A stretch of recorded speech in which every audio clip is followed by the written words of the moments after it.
Welcome, friends, to the Someone Gets Me podcast. I am your host, Diane Allen, and I am so delighted that you're here. This podcast was created because I believe there is a visionary leader inside each one of us who is waiting to be seen. In each episode of Someone Gets Me, you will hear useful tips from successful visionaries who will share their stories about how being seen has allowed them to take their vision out into the world with action. The importance of setting goals with Darlene Whitehurst. I have Darlene with us out of her busy schedule. She came with us to talk today about goals. Now, you probably know Darlene from Goalfriends, but we'll get to that in a little while. I want to learn about the woman behind the idea of goal setting with a different twist on it. Like, it's not New Year's, so why are we even talking about goals anyway? So welcome to the show, Darlene. I have so many questions for you. I hope you're ready. Hey, Diane, thank you for having me. This is like my most fun topic, so I'm always ready. Oh, perfect. Well, the first thing I really would like you to share with all of us is what interested you in the topic of goals to start with and their importance? Like, how did you start to realize that that was something that was so important? I thought you'd never ask. So when I was in my 30s, I'm 60 now. I just had my 60th birthday. When I was in my 30s, I started realizing just from studying and being involved and studying Brian Tracy, that's where I started. I started realizing the effects of goal settings and truly, and I don't like to use this cliche word of manifesting, but so because I have a little scientific brain, so I started realizing how goal setting worked. And I was manifesting things that was happening. So I went actually to a bookstore. We didn't have Google then. I went to the bookstore to research, and all I could find were SMART goals. So I kind of looked at the methodology of SMART goals, and then that led to Goalfriends one day. We'll talk about that in a minute. One of the things that I'll say just on the front end is goal setting is often overlooked. The power of goal setting is where you start with anything. Right. So a lot of people who listen to the show are visionary types, or they're the creative, Yes. and it's really easy to get so big and then kind of get lost in it all. And so what's a good starting point if somebody's got this idea or this vision and they're like, oh, maybe I do need to set goals. Do I even have goals set? Where would somebody start?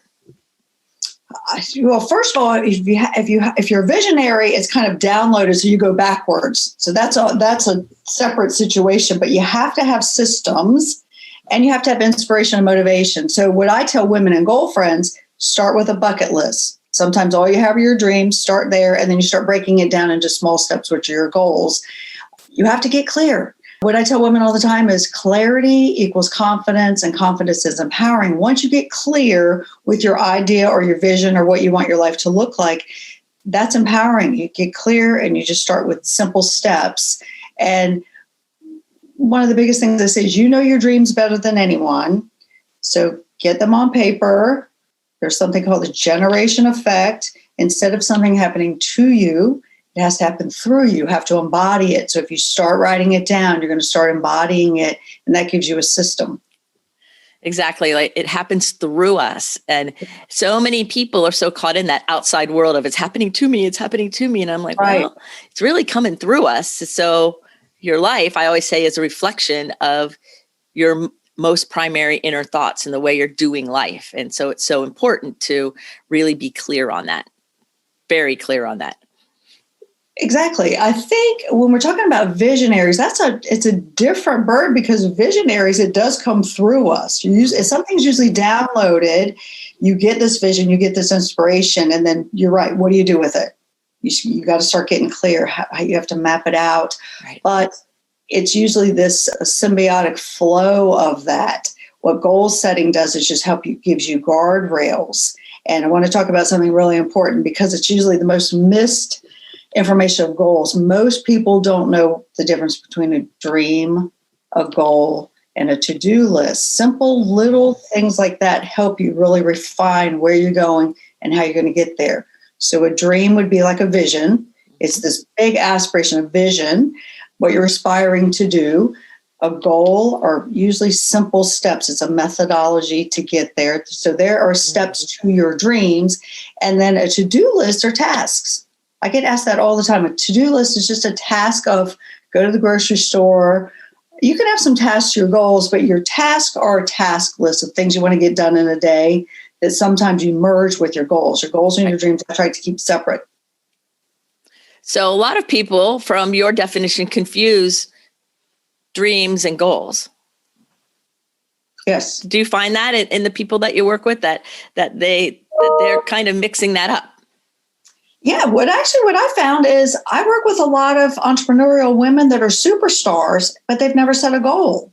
They just have a vision to do something, start a business, but they don't have methodical goals, which I found shocking when I started working in the community. Because I was like, but then I had to process it that they're very linear type of goals, like get out of high school, go to college, get married, have children, build a business, retire, get a beach house. Right. Get off to college.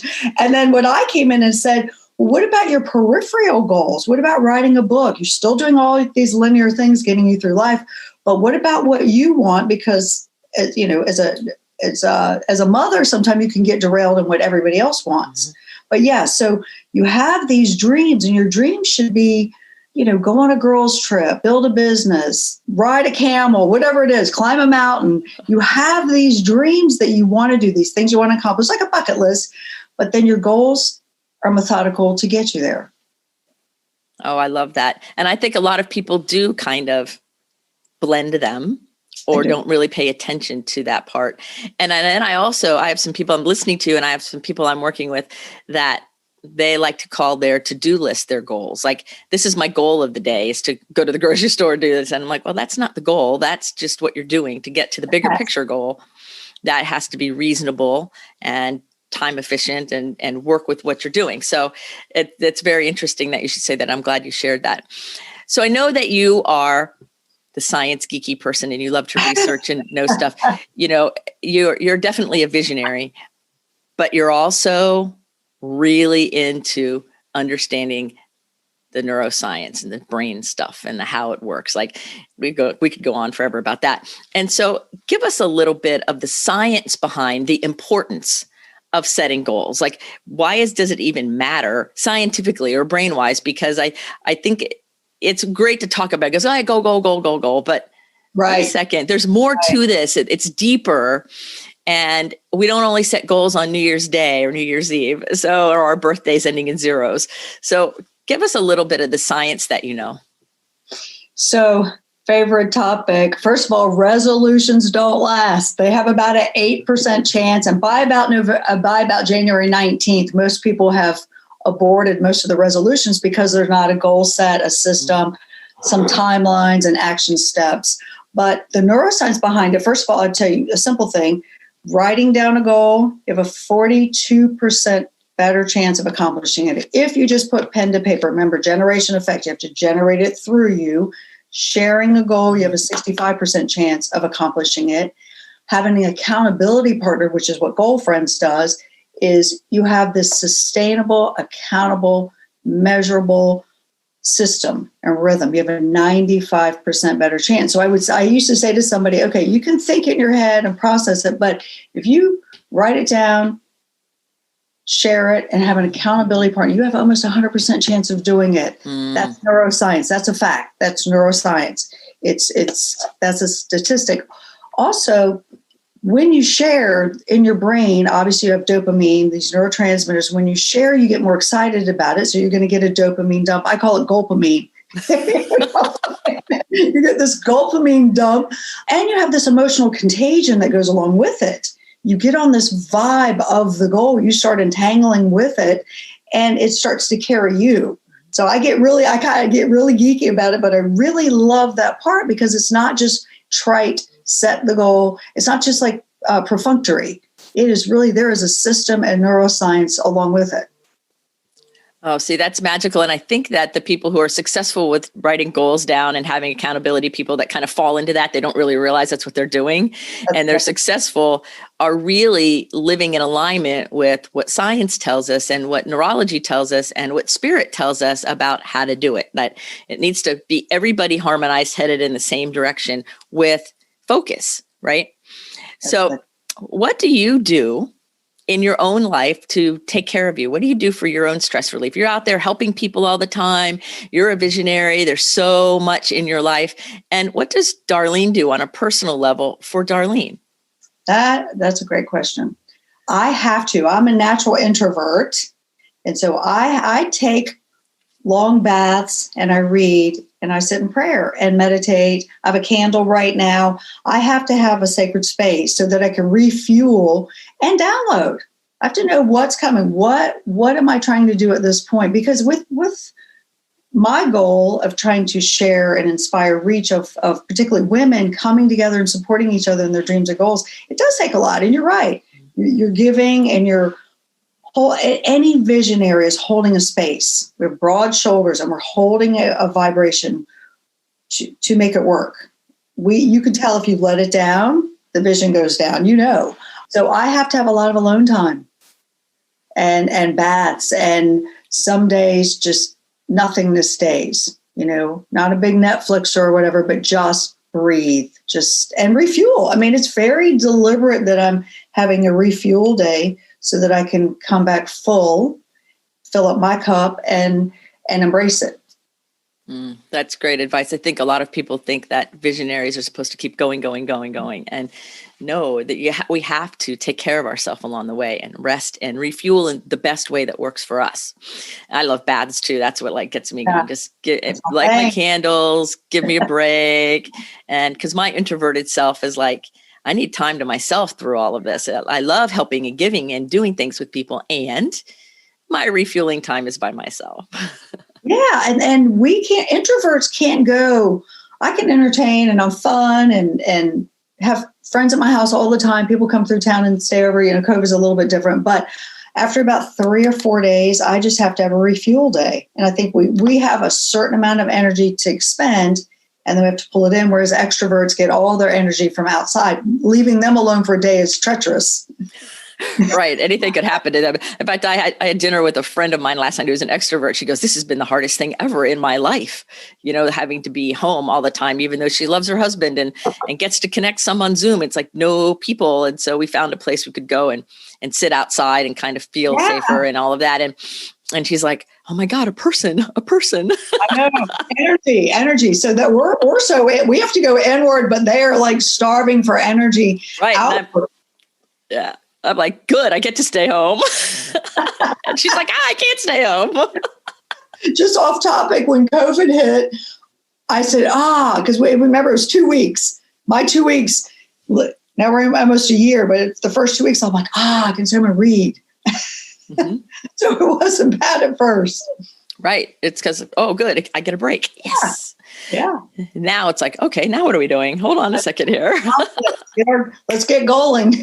Right. So now goals can be started at any time, right? I have a client who is very gifted. All my clients are gifted. And one of the things he always says is, I have to have the numbers line up, or it has to be a certain day. And he puts a lot of overthinking into the externals, yet refuses to do the writing down and do the internals. And so there's always a disconnect, and he really struggles. He doesn't make the goals because he's not actually following a procedure that flows, right?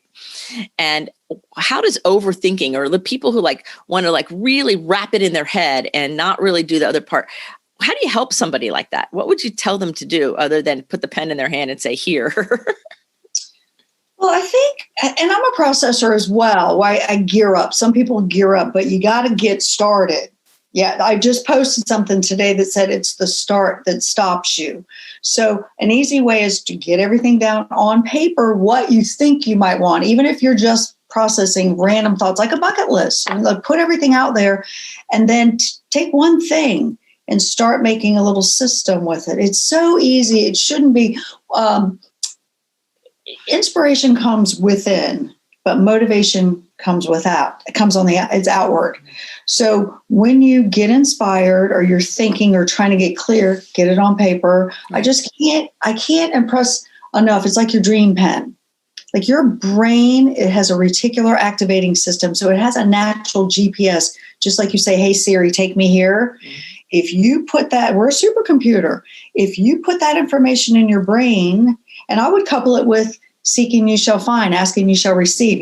Mary spirit, that Mary spirit and that vibration. But I really implore people to get it on paper. It's such a simple thing. And then keep writing a day at a time. Even if you write the same things, I want this. Answer that question. What do you want? And then you get to how you're going to get there, some simple steps. But it's more about embodying the power of it, that you can do it, but you really do have to start. And I know once you write it down, you have to take action on something, but clarity comes first. Get clear, even if it's throwing one thing at the wall until it sticks. Get clear on something and then watch it happen. And it's empowering and it'll motivate you neurologically. It'll motivate you to do more. Also, there's this new science out, obviously, neuroplasticity, where I always say, get in the groove. Get in the groove. Even vision boards, visioning, writing still changes those pathways in your head, and you'll start embodying it. Right. So I think science is finally putting out there information that adds to what a lot of people who've been doing it in the spiritual way have known for years. And that is when we bring it all together, our mental self, our emotional self, our spirit self, and our heart, and we bring it all together and we get everybody in alignment, heading in the same direction or at least close, then things really change toward whatever the goal is. And so what if somebody changes their mind? Like they write it all down and they think it's going to be really cool. And then they start and they change their mind. What about that? Let me address that. It's my friend. I have a word for that. So the objective when you set down a goal, you want to reach the goal, right? But you do change your mind, you evolve.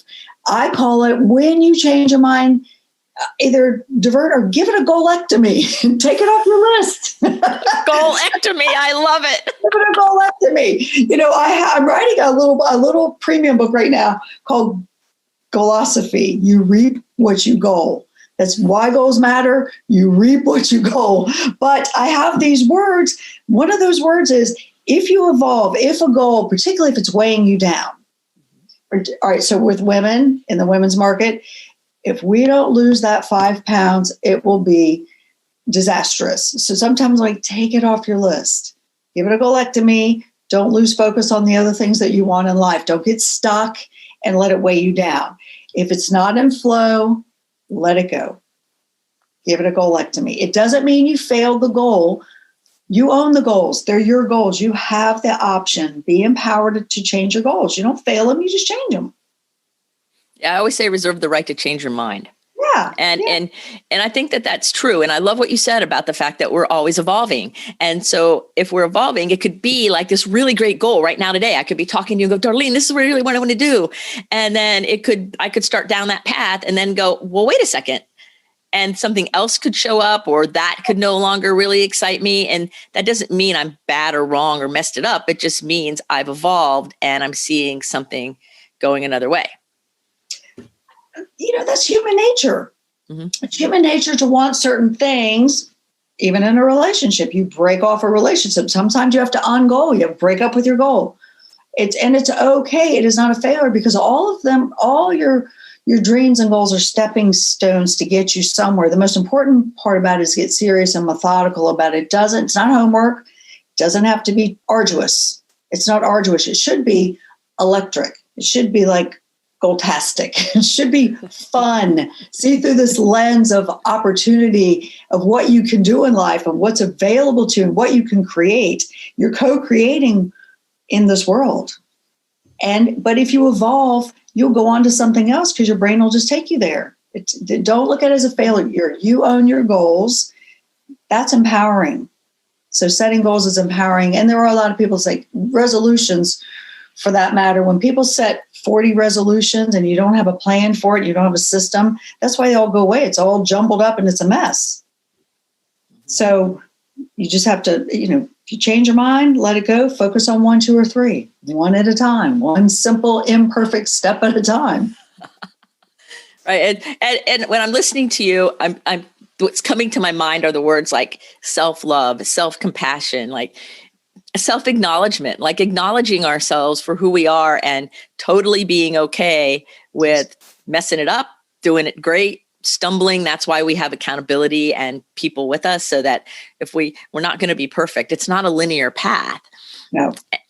And as I'm listening to you, that's what I keep thinking of is that embodiment of self-compassion and love, and still having a focus of where we're going. It doesn't mean be lazy. It means love myself on the journey. Exactly. It doesn't mean be lazy if you don't do it and be perfect if you do it. It's just a guide. It will absolutely help you if you, again, it's really, really hard, again, in the women's market for women to say, answer the question, what do I want? Because we're nurturers. Men are much more strategic. It's a little bit easier for men once you decide what you want to perform and take action, be strategic. But it should be a fun meandering through life. For me, with the exception if you're going through a dark time or some, you're just going through a time. For me, it's electric. It's like, oh my gosh, I can do this. Well, visionaries are like that, bright, shiny objects. What can we do next? Sometime before you're finished, you're on to the next thing. Right. But if you have these things documented, you've already implanted them in your brain. So your brain is already working on that, and it will work for you. Mm-hmm. Right. It does. I write down, I'll be journaling and I will write down all these ideas or these things that come to mind or these one-liners of like, oh, that would be a good interview or that would be a good this or whatever it is. And then pretty soon, and I'll put it down and then I'll find that paper later and I'll go, oh, I did all those. And I didn't even really notice. It just happened because I plugged it into my body and my system and it called it in and then I did it. And so I laugh about how when we stay in the flow that way, it's magical on both sides, the download, and then as it happens. That's the part I love. I'll do the same thing because I write so much. And in my downtime, if you slow down enough, it will come to you. Get creative. And then I'll find it later after I've reproduced it 8 other times. I'm sure you've done it before. Yes. Always. And then you're like, oh my gosh, I already did this. I did this months ago. Yeah, you're right. You've implanted it. I've done that where I've written part of a book and then it got saved to the cloud and I didn't know that's where it was. And then I couldn't find it. So I started writing the book again, the idea again. And then that idea, actually the computer crashed and about the first 1,000 words was gone. And I'm like, oh, well, okay, well, let's do it again the third time. And then I found the version in the cloud that had like 5,000 words and actually was better written than what I was doing. I already did it. That's right. The original vision. All right. And so I'm like, oh, okay, well, here we go. We'll just start here. Don't you love that? I do it all the time. And with visionaries, and I think this is so fascinating because visionaries, you almost get downloaded a vision and then sometimes we'll run all the way around. You know how it goes. You run around, you change it, and you will come right back to the original vision and it was perfect. Mm-hmm. Have you ever found that? Yes. And so, which I always say to my people, just trust it. Trust the vision. Yeah. Even if you don't see how it's going to happen or the timing or if or anything, trust it because in there are all the answers and all the revelations, but we have to trust it and have faith in it so that it can emerge in a way that we can understand it and see it. Otherwise, we're going to miss it because we're going to be looking everywhere else other than, within for the answer. It's a critical process, even with goals. When you have a vision or have a dream or have a goal too, self-doubt's going to come in because we have this inner roommate that lives within us that says, I can't do that. That can't happen. And you just have to just override it. Just stay. 3 favored words, stay the course. Mm-hmm. You might give it a goalectomy if you don't want it, but you'll be staying the course. Just as you said, trust it. Trust the vision. Trust the big guy. Trust the plan. Right. Exactly. Totally. So let's talk a little bit about Goalfriends and how you started it and where you see it going in the future. Tell everybody about it. The moment I heard about it and you first told me about Goalfriends, I was totally fascinated. I think it's amazing. And I really would love everybody to hear it from you, the creator of it and the passion behind it. Well, thank you. It's, I started it. It was almost, there's the saying, I think I wrote it actually, but sure. Before there's a vision, there must be a void. And as I was studying SMART goals and watching what was happening in my life at 33, when I finally realized this power of how simple it was, I went to a meeting one night and watched women were sharing and carpooling and whatnot. And I was looking for a place, an audience to share the power of this magic because to me it was magical. So I had this aha moment. I said, what if I brought women together specifically to share in their dreams and goals together and support each other? And that's it, to celebrate each other, to share with each other, specifically come in, start with a bucket list. And so Goalfriends is a community-based, it's held in groups online where women actually come together. Nobody's selling anything. They're supporting and collaborating with each other, and you have that sustainability and that accountability. So it was organic. I started with a little teeny book that I wrote over the weekend just to share the power of goal setting. And it was a little journal. And then women kept asking for more. What do I do now? It morphed into 36 modules. And right now it's in 14 different countries. And it's online. And we now have a Goalfriends Foundation. So my big focus this year, it's getting ready to go into the prison system. My big focus this year is to really serve the underserved with it. Beautiful. But yeah, my goal is just to inspire and reach the masses. That's what I was called to do. I love it. I love it. And so it brings women together to help them with something that's not always comfortable or trained or taught to them. And then the ones who can do it, and you gave them a structure. So when you have a structure, like a system, right, it's increases success. So I bet you see amazing goals being attained and amazing confidence being brought up in people, along with visions showing up that, are probably doing a lot of good for the world. So how does that feel for you to have been this person who had an idea, searched for the result, and now not only are helping all the women all over the world, but going into the underserved populations that really need it even more? Like, how does that feel for you? What a great question. Because as most visionaries are always looking forward, it was just during COVID, because I'm always moving forward, just during COVID that I really started reflecting back. And I was watching humbly speaking, I was watching the collaboration and the magic and the books that were being written and the businesses started, and the collaboration between the women of starting things. I don't think I really stopped for a while to take it in, because I was so humble about it. I wasn't trying to be the founder of anything. I have a marketing and branding company, president of a marketing and branding company for 21 years. This was just my give back. But now I look at it like, God, this is amazing. I look at these women and what they've done. So how I feel about it is humbled, ever so humbled, and shy about it a little bit. The underserved market is just a good fit for me, because we have a lot more advantages in life than underserved people. My mom was a single mom for a while, and she waitressed, and she made it work. So at least I know where I came from. I was raised just above the poverty line for a little while, and she could have used these tools.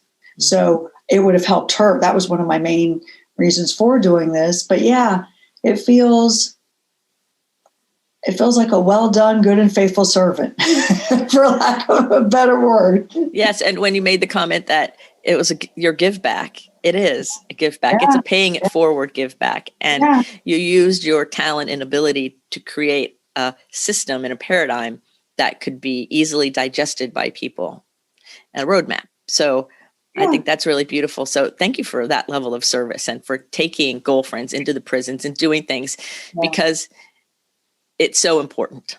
And so thank you. So necessary. Thank you. Thank you. Thank you for supporting it.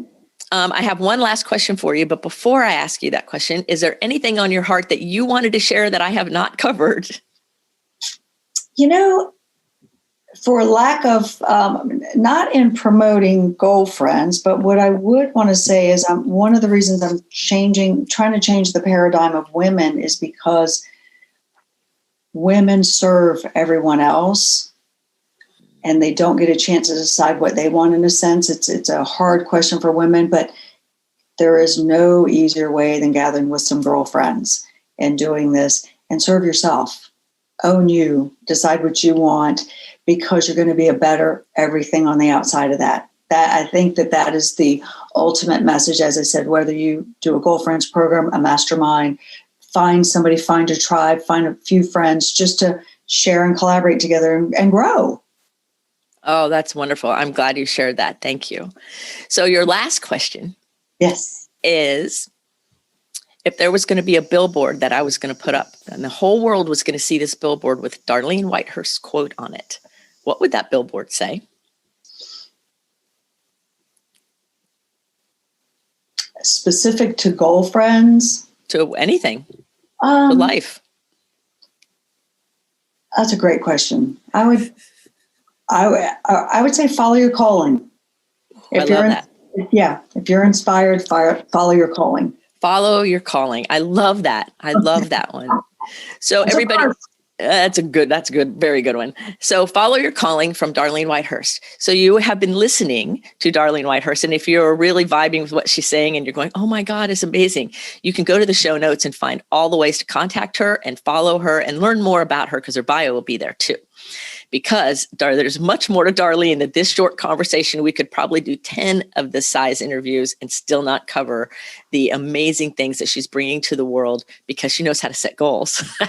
So if you want to learn how to set goals, and especially if you're a woman really wanting to bring a sense of community together, check out Goalfriends. It's really amazing. So Darlene, thank you for being on the show. Thank you for answering all my questions. And most importantly, thank you for the work you're doing in the world. Thank you. And thanks for having me. It's a really special time.